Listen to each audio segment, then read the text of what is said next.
I remember like the email coming through and I did read it first and I was like, oh my god. So I called everyone, I was like, she's emailed me back, they're like, read it, and I'm like, oh my god. Reading it.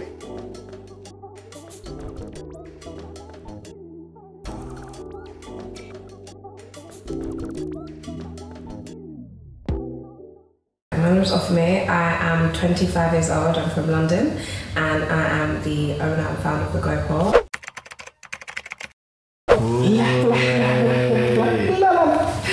And the Glow Pot is a natural, organic and vegan skincare brand. We're going to be branching out very soon to more than skincare, but at the moment we just do skincare. I've been running it since August 2017, and I started the business because as a black woman I faced a lot of skin issues. So I grew up with eczema. It was really bad, like from head to toe, like really, really bad. And I found that a lot of the products that are available in the market at the moment don't cater very well to black people. So it would be either it would solve the problem that I had with my skin and then cause like discoloration or like scarring and things like that, or it wouldn't solve the problem at all, but would make my skin look really nice for a couple of days and then we'd be back to the same. And it affected my confidence a lot, and I knew that there were other people out there that had a similar story. So I initially started like making home remedies myself. So I'd like I'd be at home like, on the internet and I'd be telling no, literally though, like I'd be like telling my friends like, you know, I'm gonna mix some oatmeal, some turmeric, and I'll put some yogurt and I'll make it into a face mask. Yeah, it was like literally. I see some of the YouTube things as well. You know? Yeah, just to do it myself. I think I would speak shit. So I watched YouTube. So it wasn't even YouTube that influenced me. It was literally just like doing research online about what helps the skin and like what helps with certain issues, because I've always been passionate about skincare, obviously, because my skin has been like my #1 insecurity for my whole life. So it was things like that, yeah, exactly. And like, I used to live with one of my friends, and she would come in and there would be like turmeric in my armpits and like on my face, and I would be yellow, like just sitting there and be like, no, it works, trust me, I promise you it works. Like, you can chat tomorrow, it's really good. Exactly. And then I came into some money from somewhere. It wasn't that much, it was like a couple of £1,000, like £5 grand. And then I was, you know, typical. Like, I think I was 23 at the time. I was ready to live your best life. Live that, you know what I mean? Amsterdam, I was in the Gucci website. I FaceTimed my best friend and I was like, oh, which Gucci bag should I get? I was like, I'm gonna get me one and you one. You should think I want a blue one. She said to me, she was like, why don't you just start the money? Like, we only just use the money to start the business that you I have to respect her. That's a real friend. Oh my god, that is, she's still my friend until today. Yeah, shout out to her. Shout out to my bitch. But yeah, so she said that, and I had the idea before. So I had the idea for the Glow Pot, not the Glow Pot, but for my skincare business when I was like 18.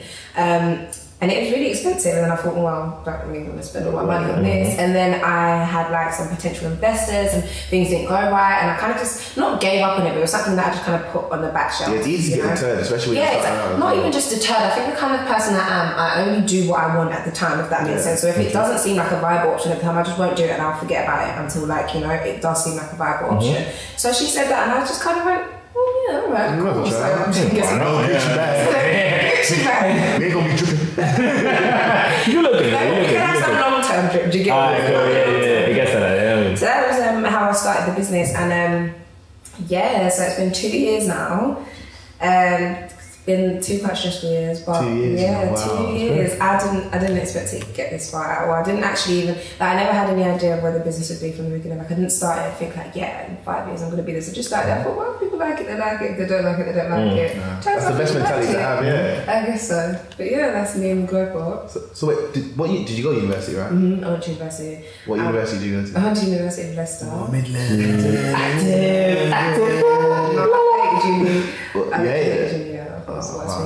So what did you study then? I studied criminology. See, that's weird, you know, because I was thinking it would be something science. Yeah. Like at least dietary or something. Yeah. I've always loved science, so like, till this day, one of my like only things that I wish I'd done differently in my life is that I studied biology in uni, because I really loved biology. I was really good at it. Were you good at it in secondary school as well? I was so good at it. I got an A in my, I did it for A level and I got an A. You know, I was good at secondary biology. What'd you get? I got A as well. But, yeah, I tried it. I've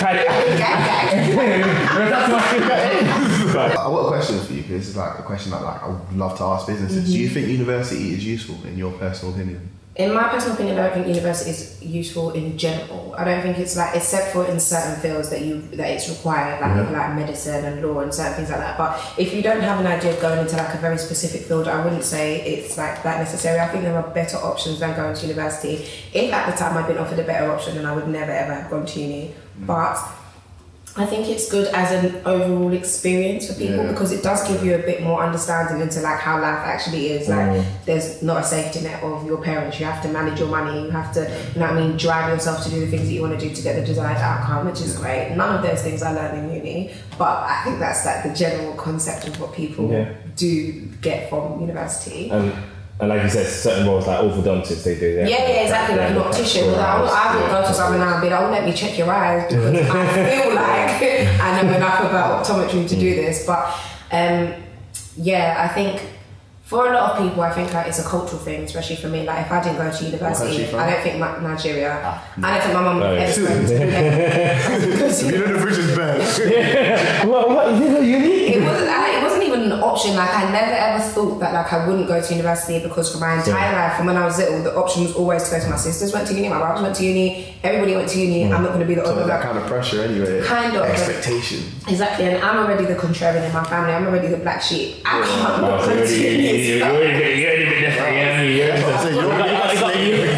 I've got too few options left of rebellion like that. I mean, a child out of wedlock would be better than not going to university, you know. So I think that's what that was. But I wouldn't discourage anyone from going to uni if they want to. But if you're stuck between uni and something else, like 100%. Like a education apprenticeship or like an internship with a company, I would definitely say do that. If you had the money for Glowport by then, you wouldn't have gone to university. I'm gonna say I would have still gone to university. Oh, wow. I definitely would have still gone to university just because like it was something that everyone else was doing at the time, you know. So I would have still done it. And if I had the money for Glowport at the time, I probably would have started the Glowport because it wasn't like the knowledge that I had and the skincare knowledge that I had and the information that was available to me and like my business acumen and everything that was going on with me at the time that I was 18 was not things that I would have been able to like sustainably run a business with as an 18-year-old. I was wild. So, you know, like it's mad the way life works. It's exactly. Like right money, right time. And exactly, and everything all happened. Like I didn't even like even the name like the Glowport. I was brainstorming with my friends one day and someone was like, why not the Glowport? I was like, yeah, right, come then. You've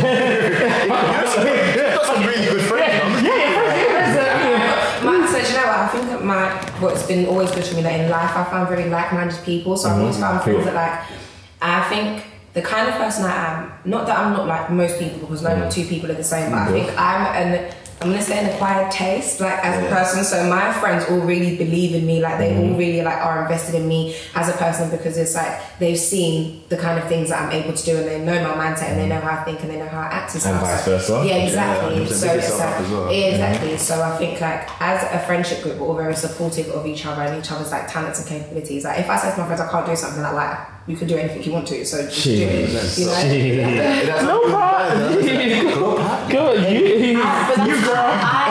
That's genuinely, I honestly think that with anything in life, just like even if you don't think you can do it, what's the harm in trying? You might as well just try to do whatever you want to do in this life because you'll surprise yourself. I genuinely didn't think 2 years down the line I would be here like still running a business and here I am. Like people ask me for advice and like, you know, like how did you do this, blah blah blah. Like, I don't know.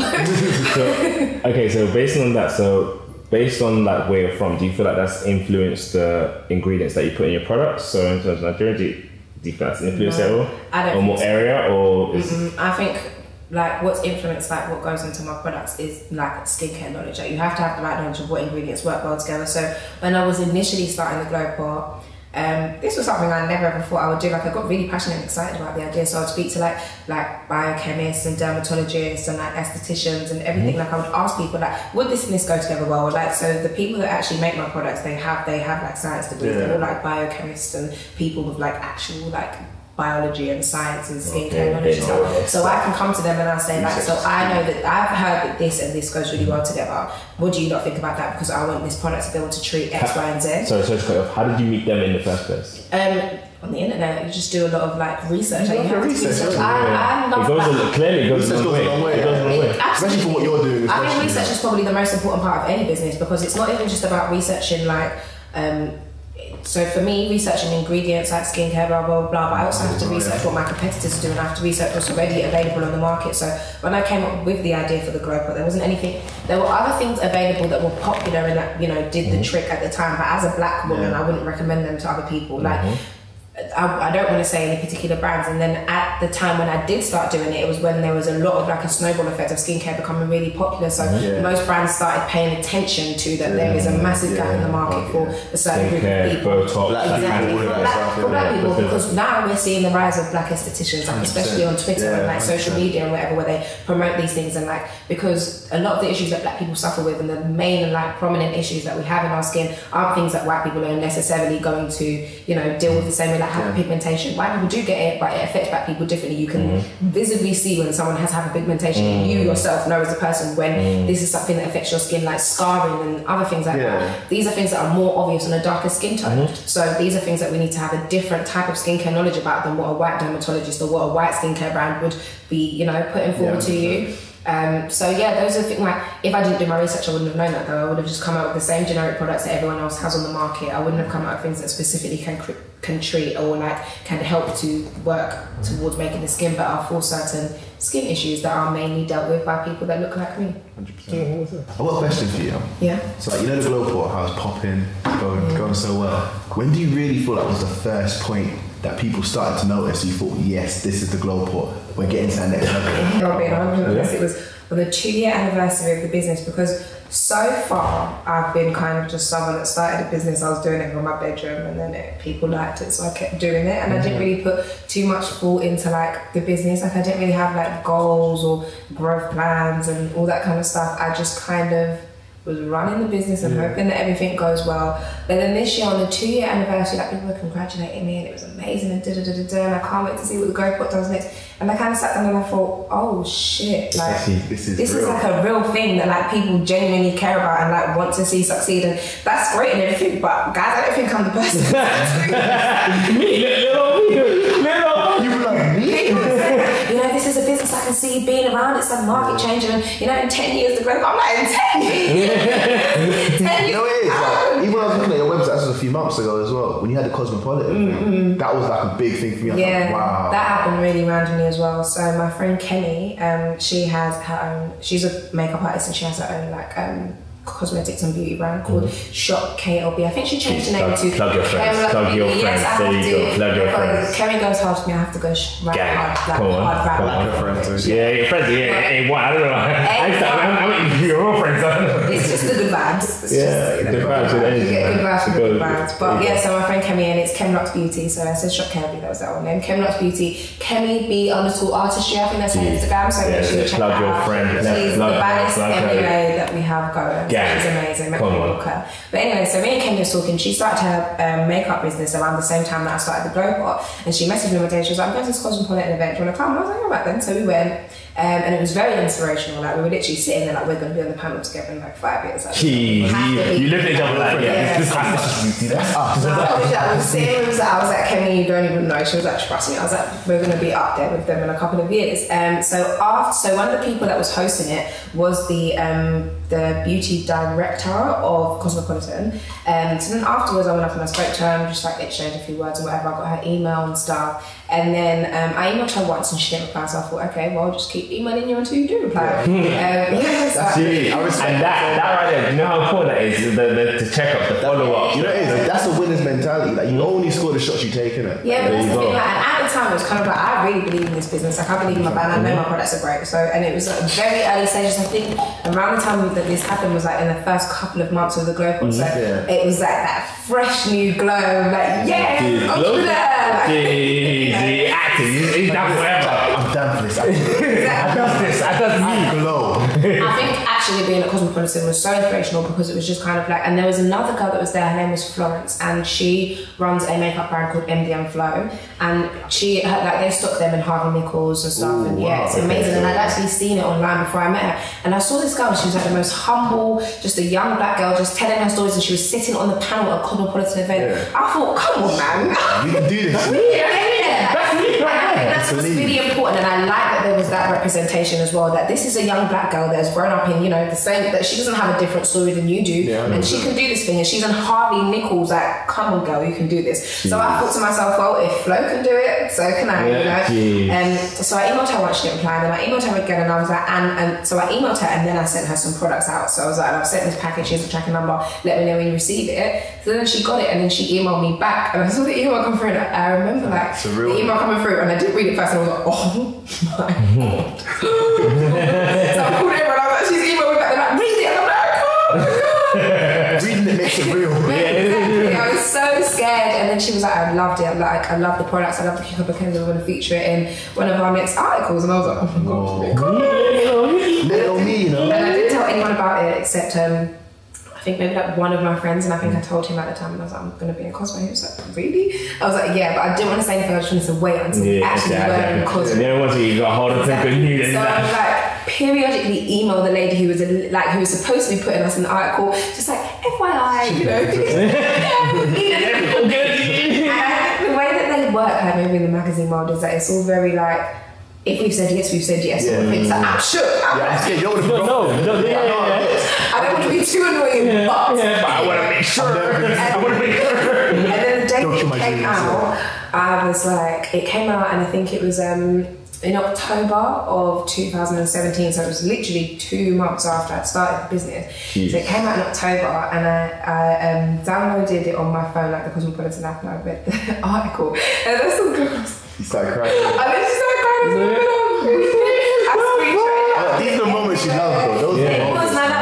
That was to me, I think the moment that confirmed that like you're doing the right thing. Like this is actually something that you should be doing, and you've got support of people in the industry. So keep going. You know, there was a moment where he's like, "This is what I should do." This is what I want to do. This is under influence. You know, that's a crazy moment. Yeah, I mean, so it's like this is what we should be doing in life, and that's good. That's what it should be. So that's kind of how that was. But it's interesting. All right, so obviously I'm sure there's been a lot of difficulty in setting up your own skincare brand, especially as it's in the health sector. So please explain to us what's the most difficult thing in setting up your own skincare brand. There's a lot of regulations behind it. Obviously, you have to make sure that so say for example, if I was looking for someone to manufacture my products, or someone to get products from, I would have to make sure that they're compliant with EU regulations.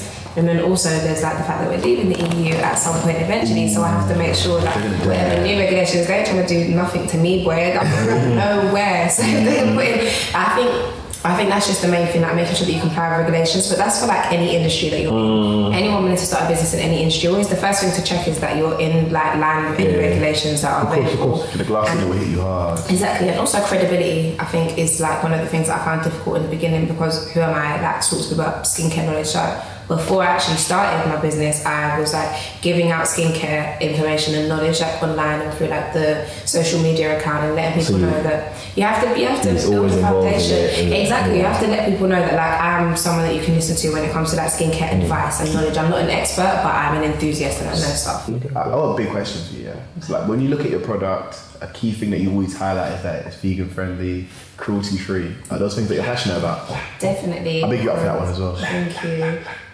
So I think you have to make sure that you're catering to as many people as you possibly can, and a lot of people are on the vegan side. Cruelty free, just in general, I feel if we can make products that are cruelty free, why not? I don't see that there's going to be a massive difference in how effective a product is if you test it on animals and if you don't. People are the people that I want to use my products. I don't need to know how a rabbit reacts to my products. I want to know how people react to my products. So if there's a different way to do it, then definitely, exactly. But I think going forward, I want to work on making the brand a lot more sustainable. So I mentioned to you guys beforehand the 3-month brand refresh that we're having. So I want to work on sustainability. I want to work on a lot of things within the business. But for Teresa, aren't you? Save the trees, animals, everyone. I respect it. That's where we're going. That's what needs to be done. We have to do our bit. What's ruining the climate, and what's ruining our environment and whatever is massive big businesses, and I'm going to be a big business one day, and I want to start from now knowing I want to start making the right decisions from now so that we can carry on and continue to make the business sustainable, and to not add any negative. I want this business to be a positive thing in the world, so if I can make it as positive as I can, then why not? Yeah, that makes a lot of sense. Alright. So I'm not going to lie. So I've been kind of breaking out a little bit, you know. I was going to say something. It's got haters gonna hate. It's cool, yeah. It's whatever. But what advice would you give to anyone, male and female, trying to improve their skincare routine? Find out what your skin type is. That's what the very first thing to do is. How do I get a dermatologist? You can get blotting paper. So if you just order blotting paper, so what you do is you take some blotting paper and you blot it on your face, like around your face like this. So say if you're particularly oily, like you put some blotting paper in it, you get like oily bits in here. I was told the other day that I've got oily skin when I was on set. Oily skin? Yeah, I've got oily skin. That means my moisturizer's not working strong enough. No, that doesn't nothing to do with your moisturizer. But yeah, oily skin is essentially when your skin produces too much sebum, which is the oil that your skin produces. Too much? Sebum. Okay. And it's the oil that your skin naturally produces. So childish. That's so childish. I'm sorry, good. Yeah, so your skin produces too much of that. So if you use blotting paper to identify which are your problem areas, so if you're oily here, that's your T-zone. So if you're oily in your T-zone, then you'll know you need to treat that. Most people have combination skin, but finding out you're like, just Google, how do I find out my skin type? That's how you find out everything. That's how I found out everything. You Google it, you ask professionals, you ask experts. So find out your skin type, and I think that is the most important thing when it comes to like finding products to treat your skin properly, because if I have oily skin and I'm using products that are like filled with oil and that aren't water based and that are just very, very over moisturizing and like a heavy moisturizer, and I'm using that every day and I have oily skin, my skin's gonna be like, whoa. You know. And then at the same time, if I have oily skin and I use products that completely dry out my skin, that's gonna make the problem worse. So what you need to know is where are your problem areas, what your specific skin type is, and whenever anyone approaches me for any kind of skincare advice, I ask them, what skin issues are you looking to treat? Because people don't know that time I just want to have nice skin. That's not my problem. How I can recommend things to you. You want to have nice skin, but I need you to have enough knowledge of your skin to be able to inform you on how to best. Have you got products of all type then? Definitely, yeah. Have you got products for me? Yeah, we've got products for everybody. Any products you can possibly demo? We do have some products I can demo. Yeah. Let's go into it. What does this one do? It's really, really good at helping to cleanse the skin because it is water based and it like helps to like gently cleanse the skin like on a bit of a deeper level. I can't wait.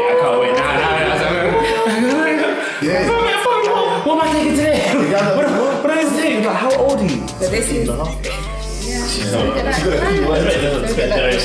Let's get off you, actually. I'm sorry, yeah. These 3 products at the moment, so that people are aware, we're always available on social media, but people don't tend to use that. So if you want to contact us for any kind of recommendation, then please feel free to, like, it's not a burden at all. And I can take you to Torino, a heart like a Nico's, a wrist like Hardy, so Nah, I mean, I don't think he said that, you know. I'm gonna take one. I feel like there's no better feeling around your own business as well. It's like you know that warm thing that happens. It's like a child. It's your baby. It's your baby. Yeah. So even sometimes you might get on my last nerve when you're crying at night time, but I still love you. It's you. I mean, little things that make me smile every day about you. I think 100% that's it. Because like I said, there's been loads of times when I wanted to give up. Like even recently, there's been like, I've had like issues, like supply issues or like warehouse issues with this problem or that problem and whatever, and I just think to myself like, oh my god, I just want to give up. This thing is so stressful, it's so frustrating, and I think, oh, but I don't I've literally watched this thing grow from day one. I didn't take this business off anyone's hands. No one helped me start it. It wasn't anything like it was just something that I did completely by myself for a year and a half, and then I brought on a team. I think that's a very important thing that I would always advise people starting a business. I always appreciate yourself. Don't be too hard on yourself. It can be easy to be too hard on yourself when you are the person that everything relies on. But you're only human. Like, you're gonna make wrong decisions. I've made a lot of wrong decisions. We all have done. You just learning, innit? It's all you can do about it. Every experience is a learning experience. If you're not learning anything from an experience, take your L's into wasting learning your time. experiences. That's right. One of the main problems I face is that we sell out really quickly. And Sorry. That's a good problem. We just sorry, yeah. I was just selling out. Other people like I can't get clients, but yeah, sell out all the time, and it is like, and it's amazing that we do sell out, but it's equally as frustrating if you can see it from a business owner's perspective, because there's turnaround time. So it's not just today we want products and tomorrow the products are here. That's not how things work. There has to be, you know, like ordering the packaging, there has to be ordering like the lids and the jars and whatever. People don't think about they don't think about the logistics of it. It can take up to 8 weeks to formulate like even 40 products to come out and put on set. So as well as the darkest parts, like obviously, you know, in business there's highlights. So what's been the highlights? That's sunny days. So what's the highlights for Glowpot? Cosmopolitan was definitely one of the highlights. Gee. I couldn't believe I called my mum. I was like, Mum, we've made it. Put your I love you, Mum. No, but you know what? I've had a lot of highlights. I can't have this business. I've had a lot of highlights. But randomly, actually, yesterday, my niece, she's 6 years old, she came home from school and she was like, foams? I was like, what? She was like, my friend's mum bought something from the Glowpot the other day. Gee. I was like, what do you mean? I was like, what friend? She was like, my friend Lily. And I was like, how do you know? She was like, because she asked me the other day, do you know about the Glowpot? And I said, my auntie works for it. I was like, your auntie owns it. Correct. No. This one? I could go for this one. Just tell us your social, where to find you. Okay, cool. So yeah, you can find us at The Glowpot on Facebook, Instagram and Twitter, www.theglowpot.com. From the 1st of November until the 1st of February, we're going to be doing a brand relaunch. Make sure, we've got a lot of new things coming in for you people. Like, we're going to make sure that The Glowpot takes 2020 by storm. So, come on. At The Glowpot. At them. Just so you know. Just so you know. Wait. Period.